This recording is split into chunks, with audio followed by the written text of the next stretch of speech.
It's just that we don't teach Generation 2 how to think and work. We don't give them a value set. They may have too much money, and by the third generation, second generation, or the third generation have dissipated.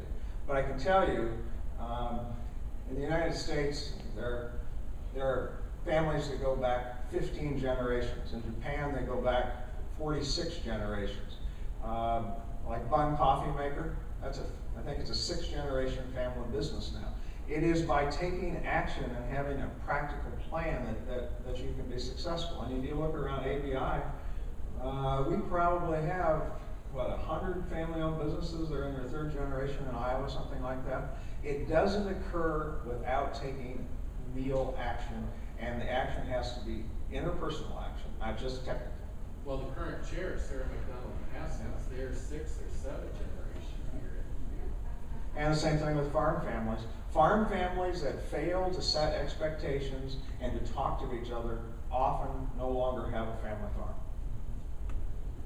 I'm just curious, how many people do you run into that have tried to use like a legal Zoom or do it yourself system, and then they realize that it hasn't worked? Well, me personally, I'd have to say very few, because when you're dealing with businesses don't tend to do that. And LegalZoom is okay for the simple things, but it doesn't work so well as you get a more complex and mature business. So I've frankly really never run into anyone that has had a LegalZoom will or corporate document that I've had to then figure out where we go from there. But and so much of this has nothing to do with the legal documentation. It has to do with all the things that go behind the tax planning and the legal planning and the managerial planning. And so it might be okay to do something very simple, but it's really not going to be applicable to anything we've talked about today. Not capable of all of the nuances that occur when you're working with people and developing people. Well, I mean, they have forms for like the revocable interbible trust and stuff like that. I mean, there's like a whole do-it-yourself, avoid probate type.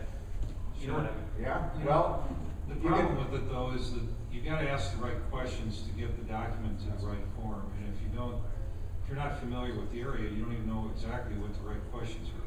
To give you an example on a revocable trust, you got to think about what are the distribution terms during the life of the kids, and what should they be, and what's the pros and cons of the various alternatives. And LegalZoom doesn't give you that. Is the problem.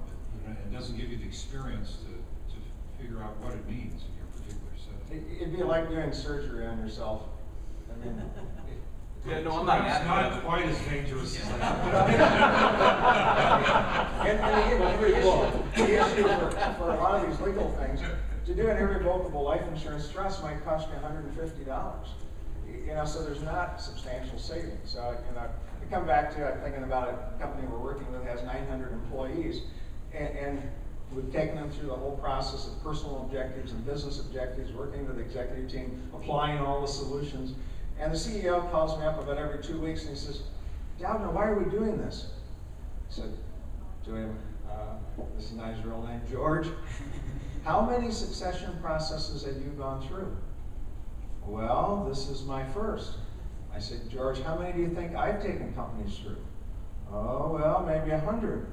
I said, "We're doing it because we know that if we do things in a process-oriented and have the right information and we take the technical information integrated, we're going to get a successful outcome." And so this is not something you can carry on the family conversation about family strategy. You can carry on the business conversation. It's very difficult for you to do it yourself succession planning. Nearly impossible.